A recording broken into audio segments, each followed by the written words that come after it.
సాక్షాత్తు పార్వతీ పరమేశ్వరుడైనటువంటి మంజుల ఉపేంద్ర గారిని ముందు పెట్టుకుని వారి కుమారుడు సంతోష్ బాబు ఈ గార్డెన్ వ్యాలీలో ప్రాణాలు అర్పించి భారతదేశం యొక్క కీర్తిని, భారతదేశం యొక్క ప్రతిష్టని ఎవరెస్ట్ శిఖరంపైకి ఎక్కించినటువంటి సంతోష్ బాబు యొక్క తల్లిదండ్రులకి పాపం.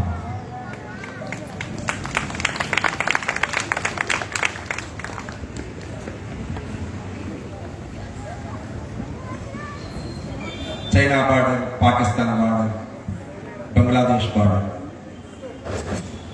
హిందూ మహాసముద్రం యొక్క సముద్ర తీర 22 లక్షల మంది సైనికులు కాపలా కాస్తారు. 12 లక్షల మంది ఆన్ డ్యూటీలో ఉంటే 13 లక్షల మంది రిజర్వ్ ఫోర్స్లో, 25 లక్షల మంది తల్లులు, తండ్రులు, అక్కలు, చెల్లెలు, వాళ్ళందరి త్యాగ ఫలితంగా దేశంలో 130 కోట్ల మంది భద్రతతో జీవిస్తున్నటువంటి దేశం మన భారతదేశం.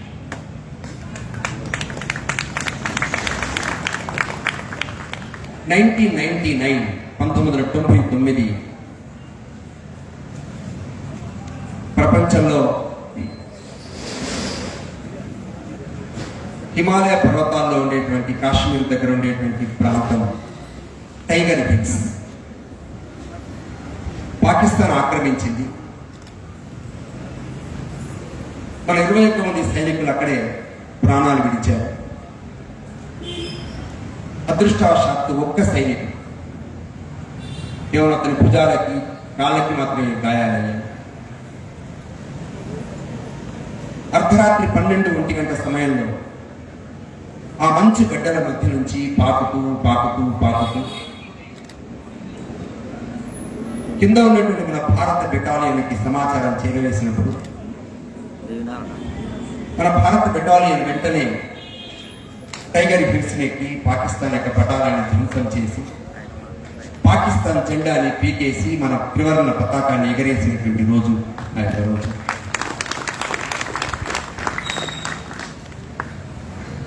ఆ 19 సంవత్సరాల యువకుడు సంజయ్ అని అడిగారు, మీకు ప్రాణాలపై తీపి లేదా అని.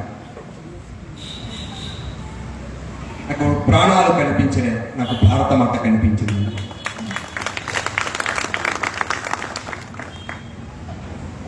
ఈ నేల తల్లి ప్రేమ ఎన్నటికి చెదరనిది, తరగనిది. ఈ నా బ్రతుకుపై అధికారమున్నది తల్లికే. ఏ దేశాల ప్రజలైన చెవులార వింటే కనుల కంటే నాస్తికలపై సమాధిపై జై హిందని ప్రతిధ్వనించే.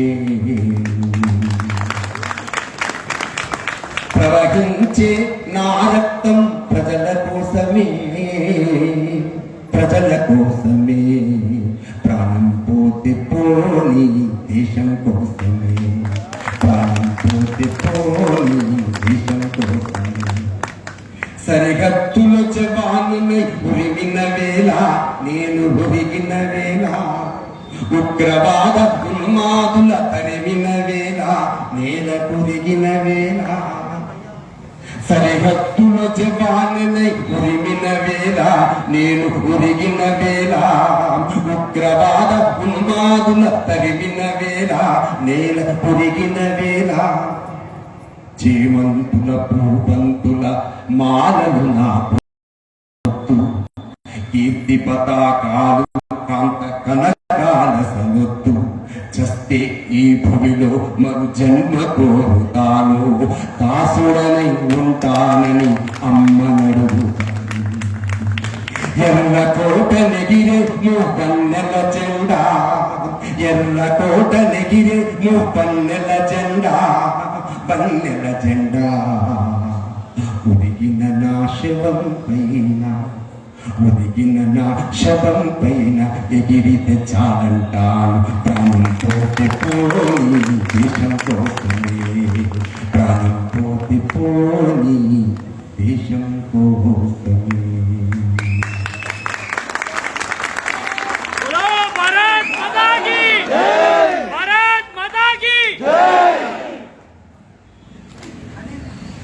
ప్రపంచంలోనే కొన్ని వేల సంవత్సరాలుగా నేను పుట్టినప్పుడు ఉన్నటువంటి దేశాలు, నేను పుట్టినప్పుడు నడిచినటువంటి సంస్కృతులు ప్రపంచంలో కాలగర్భంలో కలిసిపోయి.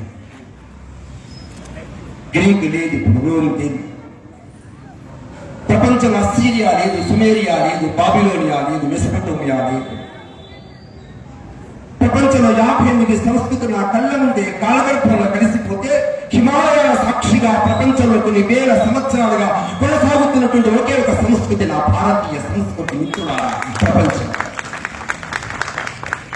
ఆ సంస్కృతిలో జీవించినప్పుడు మనకు అగుపించేటువంటి ఇద్దరు దైవం స్వరూపులు, వాళ్ళు అమ్మ నాన్న, ఈ పార్వతీ పరమేశ్వరుడు. ప్రపంచంలో లేనటువంటి కౌటుంబిక వ్యవస్థ చైనా తర్వాత, జపాన్ తర్వాత, వాటికంటే ముందు ప్రపంచంలో ఉండేటువంటి 32 కోట్ల కుటుంబాలతో వెలిసినటువంటి దేశం భారతదేశం. కారణంగా దేశం నడుస్తుంది. అందుకే ప్రపంచంలో ఈ దేశం అర్థం కాదు. ఇంతకాలం చెప్పారు, చిన్న పాప చెప్పింది, హరీషణ ఎవరు చెప్పిందంటే ఈ దేశాన్ని తెలుసుకోవాలంటే ఎవరిని చదవాలి? స్వామి వివేకానందని చదవాలి. ప్రపంచంలో న్యూజిలాండ్ దేశం అందరూ ఒకటే కరెక్ట్, అందరూ ఒకటే ఇంగ్లీష్ భాష వాడు, అందరూ యెహోవాని ప్రార్థిస్తారు. ఎవరి ఇంటికి వెళ్ళినా అందరూ పిజ్జా బర్గర్లే తింటారు, ఎందుకంటే పండేదే గోధుమ పండు. అలాంటి న్యూజిలాండ్ వ్యక్తి రీసెర్చ్ స్కాలర్, ఒక ప్రొఫెసర్ మన దేశానికి వచ్చి, మన దేశంలో కశ్మీర్ నుంచి కన్యాకుమారి వరకు తిరిగి 6 నెలల తర్వాత ఈ దేశం గురించి రిపోర్ట్ రాయమంటే ఏమని రాస్తాడు తెలిసిన? ఈ దేశం కాస్త చాలా దేశాలు ఈ దేశంలో, ఎందుకంటే 350 భాషలు, ప్రతి ప్రాంతంలో భాషకి మాండలికం, ప్రతి భాషకి యాసలో తేడా, 5,000కు పైగా కులాలలో ఉండేటువంటి ఆచారాలు, కట్టుబాట్లు, ఇలవేల్పు. ప్రపంచంలో 7,50,000 గ్రామాలు కలిగినటువంటి దేశం, 20,000 జిల్లాలు కలిగినటువంటి దేశం, ప్రపంచంలో దైవిత్వము కలిగిన దేశం, కానీ దైవిత్వము కాదు, సౌందర్యంలో ఏకత్వము కలిగిన దేశం భారతదేశం. ప్రపంచం ఇందాక చెప్పారు అమోఘమైన దేశపతి. ఏం చెప్పారు తెలిసిన? భారత్ మాతాకి జై అని పదే పదే ఎందుకు కనిపించారు అంటే, కశ్మీర్ నుంచి కన్యాకుమారి వరకు విభిన్నత కనిపించవచ్చు, వైవిధ్యాలు కనిపించవచ్చు, కానీ అందరి నోట భారత మాతకి జయనాదం వినిపించేటువంటి దేశం భారతదేశం. మిత్రుడా,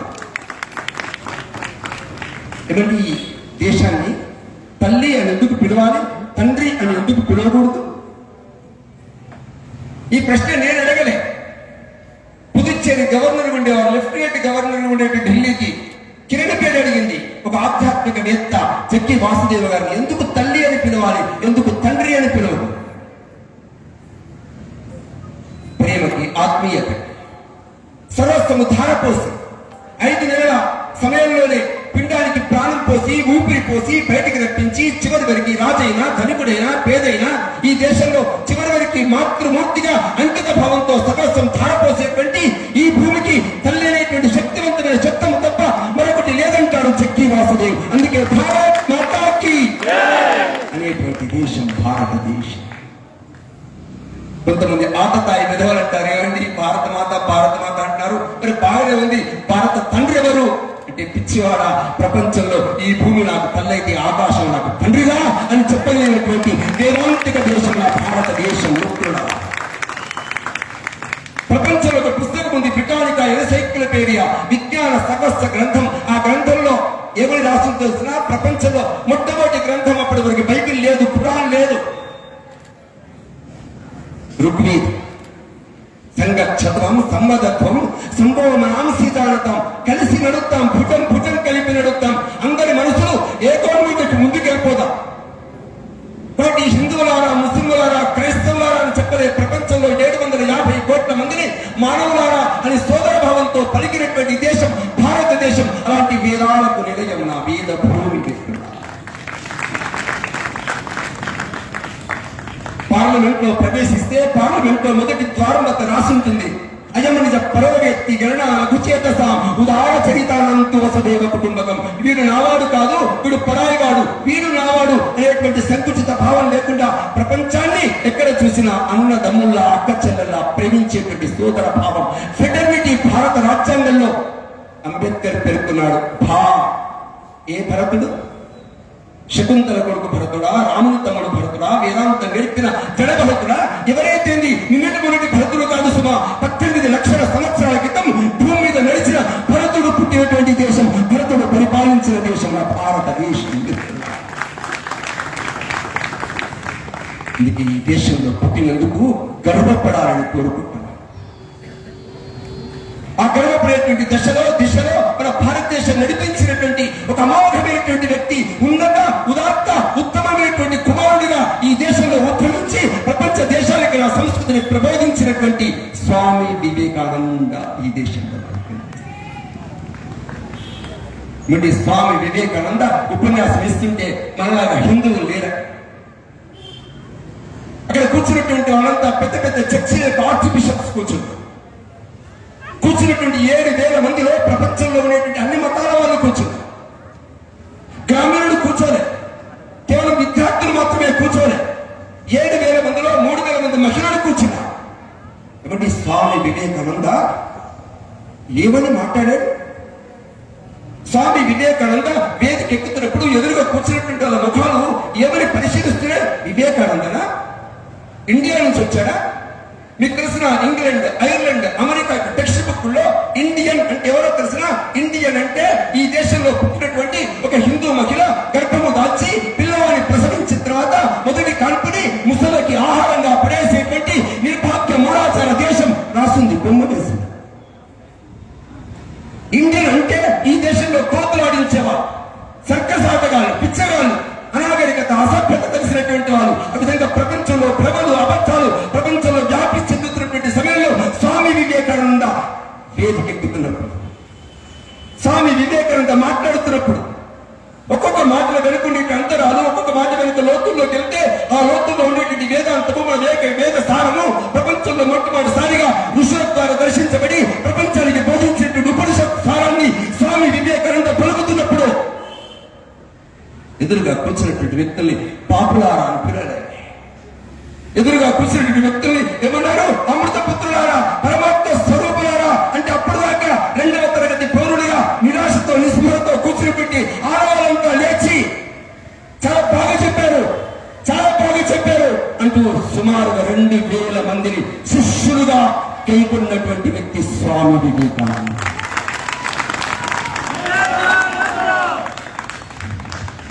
మార్గరెట్ ఎలిజబెత్ నోబుల్ 28 సంవత్సరాల యువతి, బాగా చదువుతుంది, బైబిల్ పట్టుకుని చర్చికి వెళ్తుంది.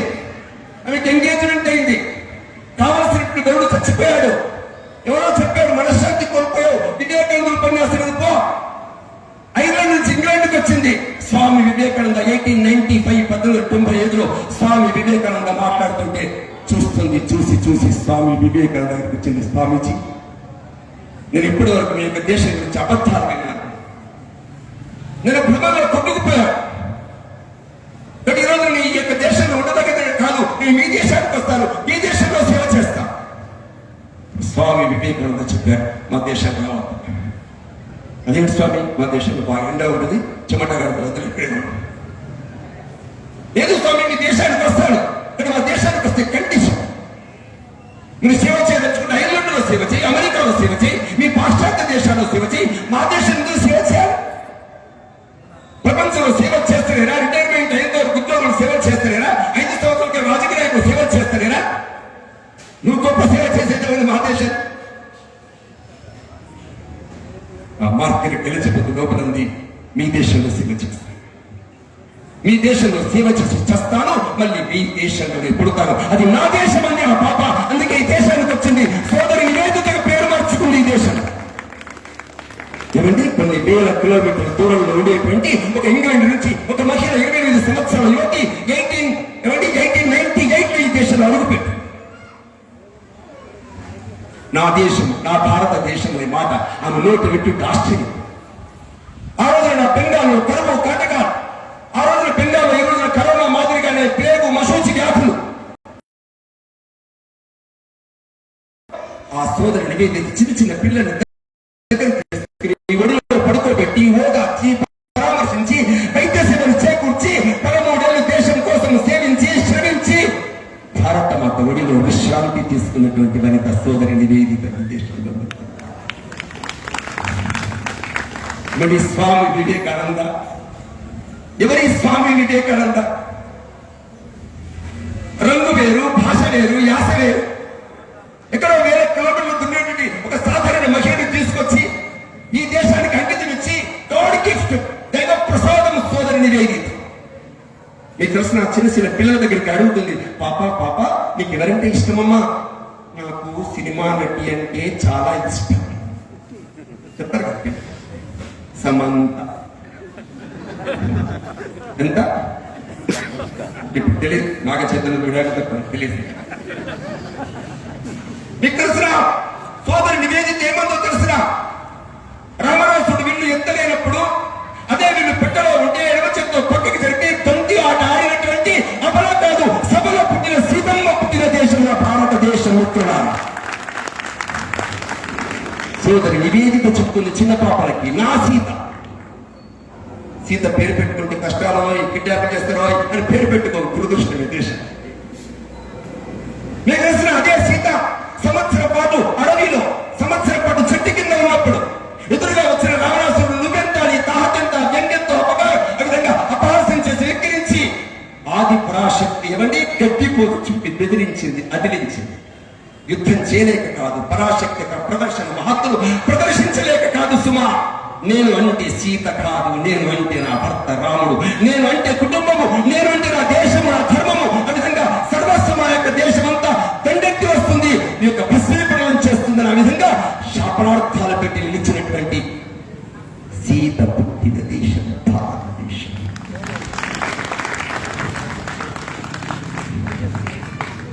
ఏమంటే చిన్న పాప బాల్య వివాహం జరిగింది. ఆ పాప 19 ఏళ్లకు కాపురానికి వెళ్ళింది. బాబు లోపల పెరుగుతున్నాడు. బాబా పాప తెలియదు. ఆ మహిళ వెళ్ళి ఆ యువతి వెళ్ళి శివుడికి నివేదిస్తుంది, శివ నాకు ఒక పండుగకి మగ శిశువును ప్రసాదించు. ఆడ శిశువు. ఎందుకు మగ శిశువు? నాలాగే చాలా మంది ఆడవాళ్ళు అత్యాచారాలకి, రేపులకి గురవుతున్నారు. కుటుంబాలు ధ్వంసమవుతున్నాయి, దేవాలయాలు ధ్వంసమవుతున్నాయి. గోమాతల యొక్క తలను తెగి రక్తసిద్ధమవుతుంది దేశమంతా. వీళ్ళని రక్షించేటువంటి వ్యక్తి నా కోసం కాదు, కుమారుని నా కోసం ఇవ్వదు, దేశం కోసము, ధర్మం కోసము ఇవు శివ అని శివ అంటే పుట్టిన వాడే ఛత్రపతి శివాజీ కోరుకున్నది విజయమాత ఈ దేశంలో మిత్రుల. మీకు అర్థమవుతుందా? త్యాగం యొక్క పరాకాష్ఠ ప్రపంచంలో ఎక్కడ చూడమండి, మన భారతదేశంలో చూస్తాం త్యాగం అంటే ఏమిటో. ఈ దేశంలో ఉండే 32 కోట్ల కుటుంబాల్లో తల్లులు బీరువాలు తీసి అందులో చీరలు నగదు తీసుకుని నానగలే నా చీరలే అనేక స్వార్థం ఉంటే కుటుంబాలు ఉండే ఈ దేశంలో.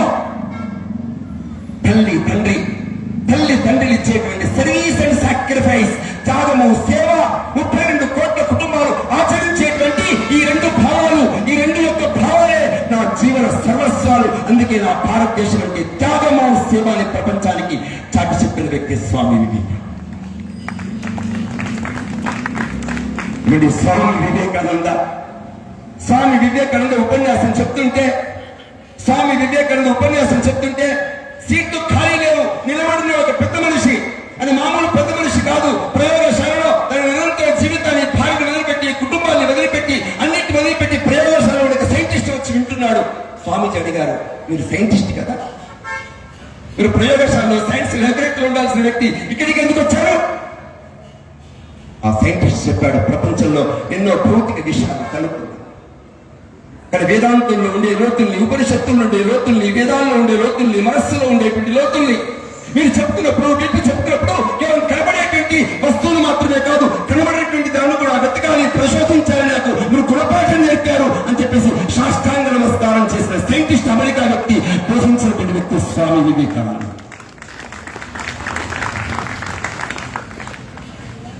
ఎంతండి స్వామి వివేకానందని వయస్సు 30 సంవత్సరం.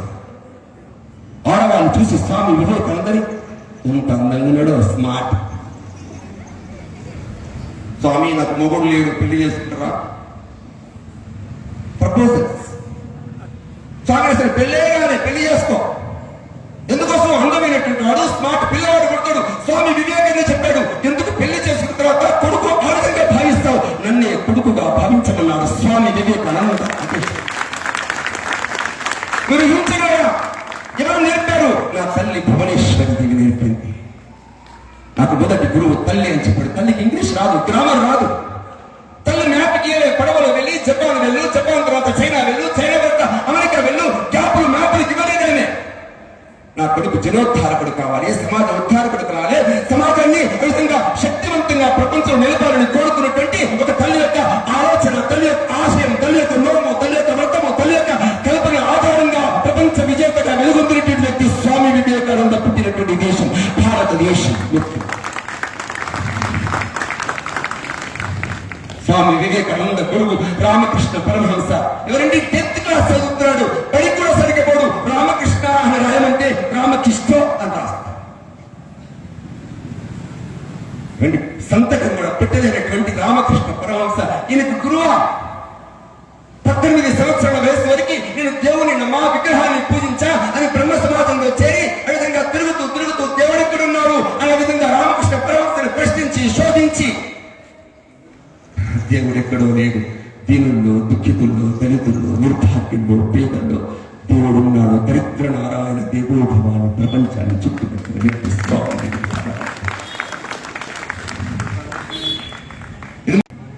ఆ లీ హంట్ ఒక కథ రాశాడు. ఆ కథలో ఒక కథానాయకుడు ఉన్నాడు, అతని పేరు అబూబెన్. అబూబెన్ సేవ చేసేవాడు, గుడికి వెళ్ళేవాడు కాదు, అర్చనలు చేసేవాడు కాదు, పూజలు చేసేవాడు కాదు, హారతులు ఇచ్చేవాడు కాదు. కానీ జనం కనబడితే, నిర్భాగ్యులు కనబడితే పేదలకు సేవ చేసేవాడు. రాత్రి పడుకున్నాడు, కల వచ్చింది. కలలో దేవత వచ్చింది. దేవత కుర్చీ మీద కూర్చొని ఆమె చెప్పింది, భగవంతుని భక్తులు ఎవరో, భగవంతుని దగ్గరకు వచ్చేవాళ్ళు ఎవరో, భగవంతుని అర్చించేవాడు ఎవరో, భగవంతుని పూజించేవాడు ఎవరో, అలాంటి భగవత్ భక్తుల పేర్లు రాస్తున్నాను అబూబెన్. ఇప్పుడు అబూబెన్ అన్నాడు, నా పేరుందా అని అడిగాడు. నీ పేర్లు అబూబెన్, నీ పేరు మళ్ళీ రాస్తూ ఉంది. అట్లా 100 మంది పేర్లు రాస్తూ ఉంటే మళ్ళీ అబూబెన్ వెళ్ళి, దేవత దేవత ఈ రోజైనా నా పేరు రాయవా ప్లీజ్ అన్నాడు. అప్పుడు ఆ పేర్ల జాబితాలో ఆమె పేరు చదువుతుంది. మొదటి పేరు అబూబెన్. మొదటి పేరు అబూబెన్. ఎవరైతే సేవ చేస్తారో, ఎవరైతే నిర్భాగ్యుల సేవ చేస్తారో, ఎవరి చెమటతో, ఎవరి రక్తంతో, ఎవరి యొక్క శ్రమించినటువంటి అన్ని రకాలైన ద్రవాలతో పెంచి పోషించబడి విద్యాబుద్ధులు గడించి చివరికి వాళ్ళ గురించి ఆలోచించిన ప్రతివాడు దేశద్రోహం నాడు స్వామి వివేకానంద తన జీవితాన్ని సమాజం కోసం అర్పితం చేశాడు.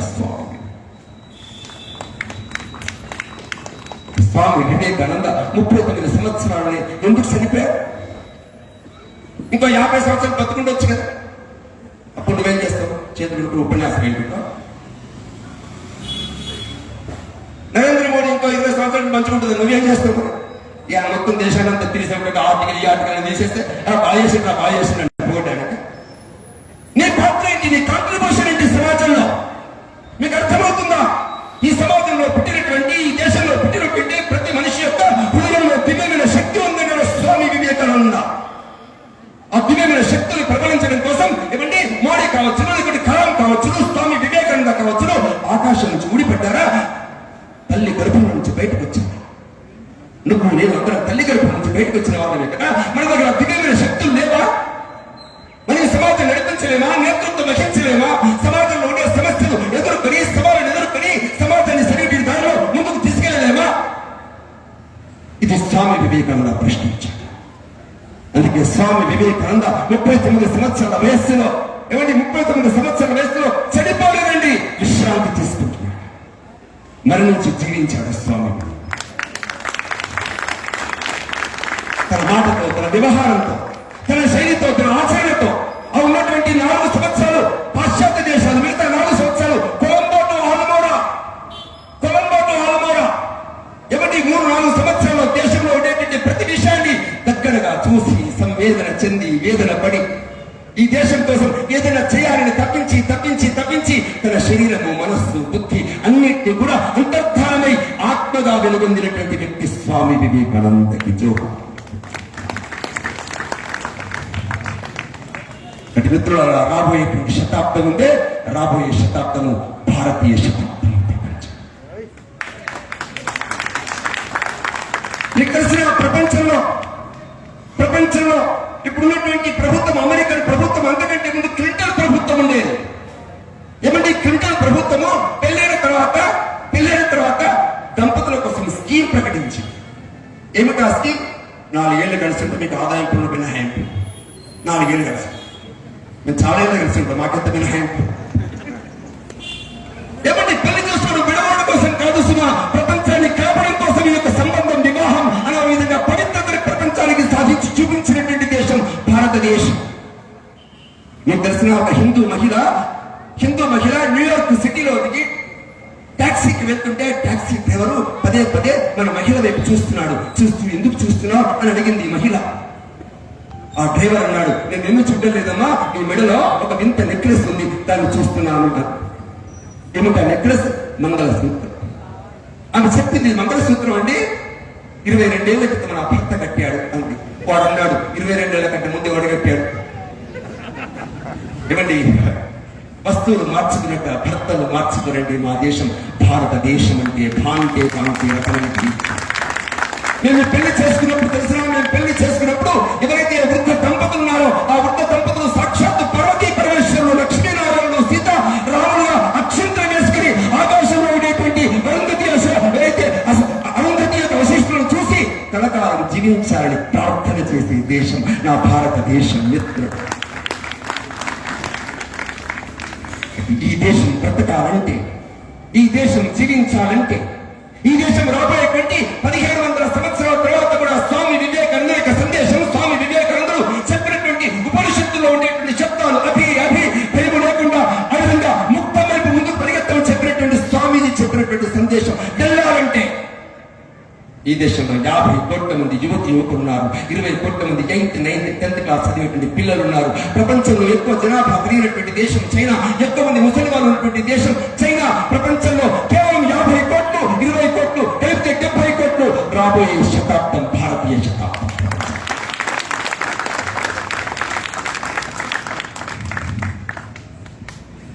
పదకొండేళ్ల పాప వాళ్ళ నాన్న చెప్పాడు, పాప రామ అని పిలువమ్మా, రాముడు వస్తాడు అంటే ఆ పాప అంటుంది రామ అంటుంది. రాముడు రాడే. 20 సంవత్సరాల వయసు వచ్చింది, పెళ్లి చేసుకోమా, నేను పెళ్లి చేసుకో, నువ్వు చెప్పావు నాకు 7-8 సంవత్సరాల క్రితం రామ అంటే రాముడు వస్తాడని చెప్పావు. ఏది రాముడు? పెళ్లి చేసుకోలే. 22, 32, 42, 52, 92 వయసు వచ్చింది. రామ అని పిలుస్తుంటే అడవి గర్జిస్తుంది, కొడలు ప్రతిధ్వనిస్తున్నాయి. రాముడు వచ్చాడు, ఎంగిలి రేగు పనులు తిన్నాడు. శబరిని ఆహ్వానించినటువంటి దేశం భారతదేశం. మిత్రుల, శబరి పెట్టిన ఎంగిలి పళ్ళు తింటూ నీది ఏం క్యాస్ట్ అని అడిగాడు రాముడు. ఈ దేశం 18 లక్షల సంవత్సరాల క్రితం ఈ భూమి మీద నడిచినటువంటి రాముడి అడిగినప్పుడు నేను ఇంటికి వచ్చి కొంచెం నిలువయరా అమ్మా, ఏమిటని బిడ్డా మీరు అనేది వ్యక్తి, నన్ను ముట్టుకోకురా, నామాల కాకిని హిందుత్వాన్ని గుంటించే వరకే పరిమితం చేయొద్దు సుమా, అందరూ సమదృష్టితో చూడమని చెప్పాడు స్వామి వివేకానంద. ఈ దేశంలో మిత్రుడా, స్వామి వివేకానంద ఈ దేశంలో సామాన్యుడు మొదలుకొని సైంటిస్ట్ వరకు, ఒక సామాన్యమైనటువంటి బాలుడు మొదలుకొని ఈ దేశంలో వృద్ధుడి వరకు అందరిని ఉత్తుంగ తరాలుగా లాగా కిరటాల ఈ ప్రపంచంలో భారతదేశం కాదు, ప్రపంచం మొత్తాన్ని ఒక కుదిపాడు స్వామి వివేకానంద. చాలా మంది కుదుపుతారండి, ఇక్కడ స్వామి కుదపడమే కాదు, ప్రపంచంలో భారతదేశాన్ని ఏ విధంగా ఉండాలో రూపుదిద్దిన వ్యక్తి స్వామి వివేకానంద. కుదుపుతో పాటు రూపుదిద్దడం సామాన్యమైన విషయం కాదు. అందుకే స్వామి వివేకానంద మనకు ఆరాధ్య దైవం. స్వామి వివేకానంద నా హీరో. ఈ దేశంలో తల్లులు, ఈ దేశంలో కుటుంబాలు ఎవరిని ప్రేమించాలి, ఎవరిని ఆరాధించాలి, పిల్లలకి ఎవరి గురించి చెప్పాలి ఆలోచించుకో. మీ పిల్లలకి ఆత్మీయతతో సరిగ్గా చెప్పకపోతే ఆ పిల్లలకు కూడా మనసు ఉంటుంది, కానీ మీ మీద కాదు, గుప్పెడు మనసు మీద. గుప్పెడు మనసు టీవీ సీరియల్ గుప్పెడు మనసు. నీ మీద మమతుండదు, మనసు మమతల మీద ప్రేమ ఉంటుంది. అమ్మ రోజు వెయ్యి అవిధంగా దీపం ముట్టించమని అగొద్దు. కథ అటు ఇటు సాగదీసేటువంటి కార్తీక దీపాలు.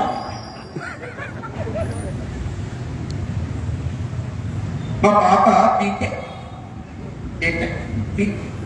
Srinidhi college first year, second year, third year, fourth year అయిపోయింది. రాదు అంటించటే ఎవరో షారూక్ ఖాన్, ఎవరో సల్మాన్ ఖాన్, ఇంకెవరో కాళ్ళ వెంట వాడి యొక్క కథ చూసి, వాడి ముఖాలు చూసి, వాడి ఎండ చూసి, వాడి సౌందర్యం చూసి నేర్చుకునేటువంటి మీ అమ్మాయి చదువు అనుకున్నావు, డబ్బు పాకెట్ మనీ అనుకున్నావు. దాన్ని గుర్తుంచుకో. ఏ సీత, ఏ మండోదరి, ఏ ద్రౌపది ఈ దేశంలో జ్ఞానాన్ని ప్రసవించిందో, ఏ కోటి గజ్జవంతులతో ఆ విధంగా వాదన చేసిందో, ఏ పార్వతీ దేవి శక్తిని ప్రసరించిందో, ఏ లక్ష్మీ సరస్వతులు ఈ దేశంలో విద్యని శక్తిని అందించారో, అలాంటి భూమిలో నీ పాప ఎవరిలో నేర్చుకుని పెట్టుకుని పోతుందే వాళ్ళు వరుసగా దేశంలో 1,00,000 మంది ఈ దేశంలో బ్రాహ్మణులకు డబ్బు, ఒక పారితోషికం, ఒక వైశ్యులకు ఒక పారితోషికం. ఏ అమ్మాయిని, ఏ కులం అమ్మాయిని ఎత్తుకుపోతే ఆ కులం అమ్మాయిని ఎత్తుకొని ఆ రకంగా సమాజంలో మన దేశంలో తీవ్రవాదులుగా, ఉగ్రవాదులుగా తయారు చేస్తున్నారమ్మా పిల్లల్ని, ఆడపిల్లలు. ఆలోచించారు. పక్కన ఉండేటువంటి కేరళ ప్రాంతంలో మనం చూస్తున్నాం, ఎవరి భార్యల్ని మార్పిడి చేస్తున్నారమ్మా, భార్యల్ని మార్పిడి చేస్తున్నారు. ఏం జరుగుతుంది ఈ దేశంలో అర్థం చేసుకోండి.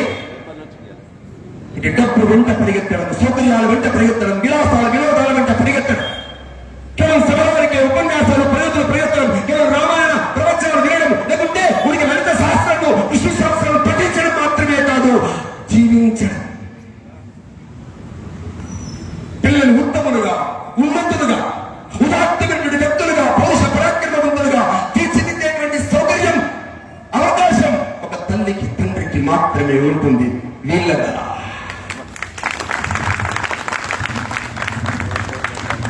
23 సంవత్సరాల వయస్సులో భగత్ సింగ్ ఉరికంబ వ్యక్తి పెరిపేచి పెట్టి చచ్చిపోతే ఎదురుగా తల్లి విద్యావతి పోరు ఏడుస్తుంది. పక్కన ఇంకో తల్లి వచ్చి, విద్యావతి ఏడవకమ్మా, విధి రాత, ఏం చేస్తాం, చచ్చిన వాడు పుట్టక తప్పదు, పుట్టేవాడు చావక తప్పదమ్మా. అప్పుడు ఆ విద్యావతి అంటుంది, నా కొడుకు చచ్చిపోతే నేను ఏడుస్తాను, భగవంతుడు నాకు ఒకడో కొడుకు ఇచ్చారు, ఒక్కరుంటే ఈ దేశానికి ఇచ్చేదాన్ని. విద్యావతి పుట్టిన దేశం భారతదేశం. ఇది సీరియల్ డైలాగ్ కాదమ్మా, సినిమా ఇంకేదో ఫైటింగ్ లో చూపించినటువంటి డైలాగ్ కాదు. ఇది నిజ జీవితంలో త్యాగం పేరుతో ఈ దేశంలో తండ్రులు ప్రపంచానికి భారతదేశం యొక్క త్యాగం యొక్క విలువ నేర్పినటువంటి దేశం భారతదేశం. ఇది 2021, తర్వాత 2023 డిసెంబర్ రోజున మీకు తెలిసిన ఈ దేశంలోకి మీడియాకి వచ్చినటువంటి ప్రతి వ్యక్తి ఎక్కడికి వెళ్ళేవాడు, గాంధీ సమాధి మీద పూలమాల వేసేవాడు, తాజ్మహల్ దగ్గరికి సెల్ఫీలు దిగేవాడు. లేదు సుమా, ఈ దేశానికి వచ్చిన తర్వాత ఇప్పుడు రాబోయేటువంటి సాంస్కృతిక రాజధానిలో, ఇంకే అధ్యక్షులు ఈ దేశానికి వచ్చి గంగా నదులు మునగాలి, సరైన నదులు మునగాలి, రాముణ్ణి దర్శించుకోవాలి.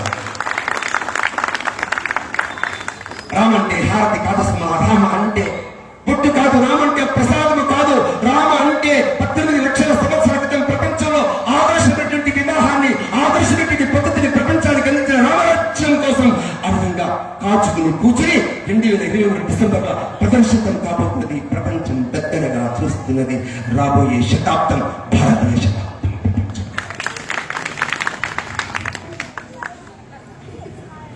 మామూలు విషయం కాదు సుమా. రాముడు అయోధ్యలో పుట్టాడు, ఉత్తర భారతంలో ఎక్కడి దాకా వెళ్ళాడు, దక్షిణ భారతం నడుచుకుంటూ వెళ్ళాడు.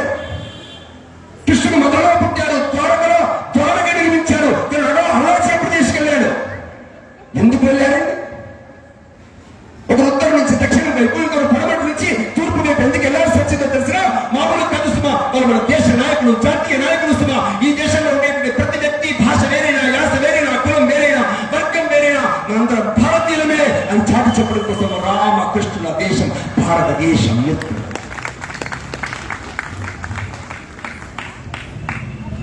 పదవ శంకరుడు. ఈ దేశంలో ఎవరి ఇళ్లలో కాదు, గుళ్ళలో కాదు శంకరుడు ఉండేది. వృద్ధభూమిలో చనిపోయేటువంటి శ్మశానంలో కూడా నేనున్నాను సుమా అనే విధంగా శ్మశానంలో సైతం దర్శించేటువంటి శంకరుడు పుట్టినటువంటి దేశం భారతదేశం. ఇది స్వామి వివేకానందుని యొక్క జయంతి. ఏమంటే స్వామి వివేకానంద జయంతి 1893 సెప్టెంబర్ 11 చికాగోలో మాట్లాడారు. అంతకంటే ముందు 1893 ఆగస్టులో చెన్నైలో మాట్లాడారు. అంతకంటే ముందు ఫిబ్రవరి 13వ తేదీ మన తెలంగాణ గడ్డ హైదరాబాద్ లో మాట్లాడాడు స్వామి వివేకానంద. తెలుసా గారికి 10వ తేదీన 1893 ఫిబ్రవరి 10వ తేదీన హైదరాబాద్ లోకి ప్రవేశించారు. స్టేషన్ కి రాగానే 500 మందిలో 250 మంది ముస్లింలు ఉన్నారు, 250 మంది హిందువులు ఉన్నారు. అందరూ ఆహ్వానం పలికారు, నమస్కారం చేశారు స్వామి వివేకానందకి. సికింద్రాబాద్ లో మహబూబియా కాలేజీకి తీసుకెళ్లారు. మహబూబ్ కాలేజీలో మొట్టమొదటి ప్రసంగం చేశారు ఫిబ్రవరి 13వ తేదీన. 7 రోజులు ఇక్కడే ఉన్నారు. 7 రోజులు గోల్కొండను సందర్శించారు. ఆ రోజు ఉండేటువంటి నిజాం ఆ నవాబు ఎవరైతే ఉండేటువంటి వ్యక్తుల బామ్మడికి అందరూ కలిసి స్వామి వివేకానంద కాళ్ళకి సాష్టాంగ నమస్కారం చేశారు. మీరు అర్థం చేసుకోండి, 1893 చికాగో సభకి స్ఫూర్తి ప్రదంగా ప్రపంచానికి అందించినటువంటిది ఏదైనా గడ్డ ఉంటే నా హైదరాబాద్, నా భాగ్యనగరం గడ్డ అని గుర్తుపెట్టుకోండి. స్వామి వివేకానంద జనవరి 12న విధంగా ప్రపంచంలో ఈ గడ్డ మీద పుట్టినటువంటి మన తెలుగు బిడ్డ పివి నరసింహరావు ప్రకటించాడు ఈ దేశంలో జయంతి రోజున యువజన దినోత్సవం జరపమని. రేపు ఫిబ్రవరి 13వ తేదీ మా యొక్క డే, వివేకానంద డే. ఇక్కడ వచ్చాడు, ఇక్కడ ఉపన్యాసం ఇచ్చాడు. ఎదురుగా 1000 మంది ముందు మొదటి బహిరంగ సభలో మాట్లాడాడు స్వామి వివేకానంద. ఏం మాట్లాడాడు? నేను అమెరికాకు ఎందుకు వెళ్తున్నాను మాట్లాడాడు స్వామి వివేకానంద. నేను ఎందుకు పాశ్చాత్య దేశాలకు వెళ్తున్నాను? స్వామి వివేకానంద ఎవరి ప్రపంచంలో తిరుగుతుంటే ఒక అమ్మాయి, పాపం 28 సంవత్సరాల అమ్మాయి పాప ఇట్లా అమ్మ కూర్చోమ్మా, ఆమె గొప్పలు కూర్చున్నారు. నా మాట ఏమనుకుంటున్నావు? నా వయసు 28 సంవత్సరాలే, నేను 70 అనుకుంటున్నాను. నన్ను అమ్మ అంటున్నావు. స్వామి వివేకానంద చెప్పాడు, మా ఇంట్లో మా దేశంలో చిన్న పాపను సైతం అమ్మ అని పిలిచే సభ్యత గల దేశం భారతదేశం.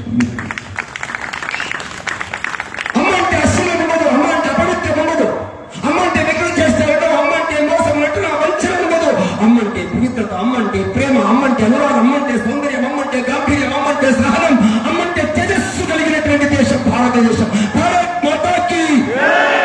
ఆ విధంగా దేశంలో అన్నిటిలో అమ్మని చూసి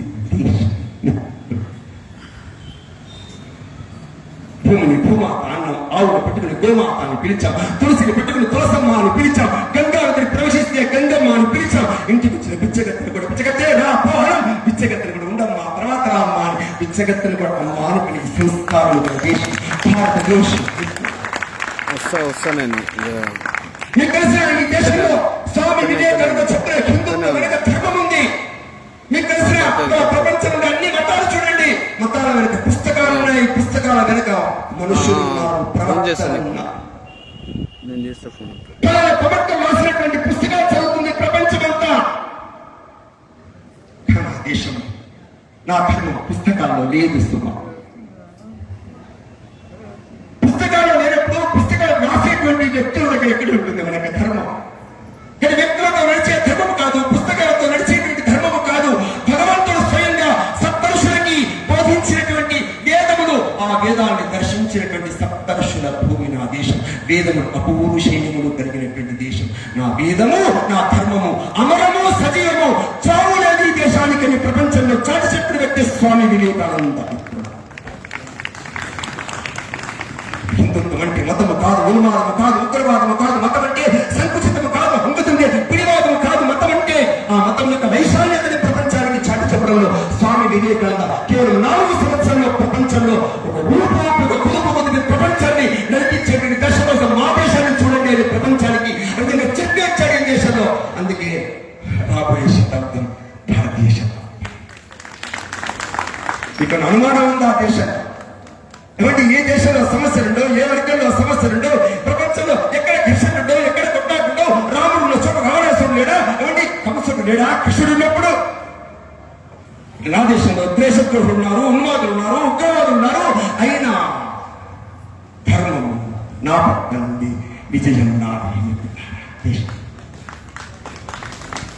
కురుక్షేత్ర యుద్ధం జరుగుతోంది. ఏమంటే కురుక్షేత్ర యుద్ధంలో ఎదురుగా ఎంతమంది ఉన్నారు? ఎదురుగా సుమారుగా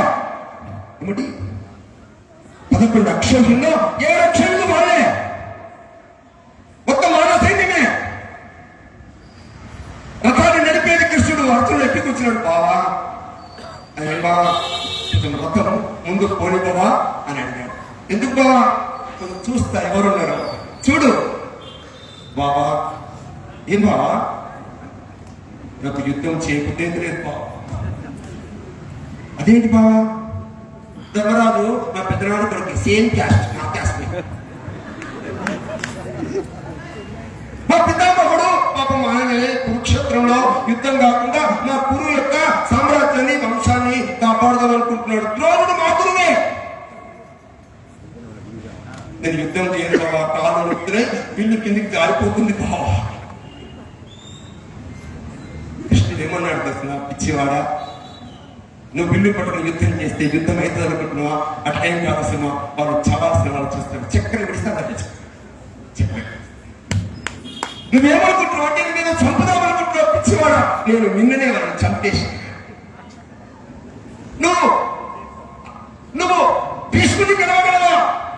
నువ్వు కర్ణుని గెలవగలవా? దుర్యోధను గెలవగలవా?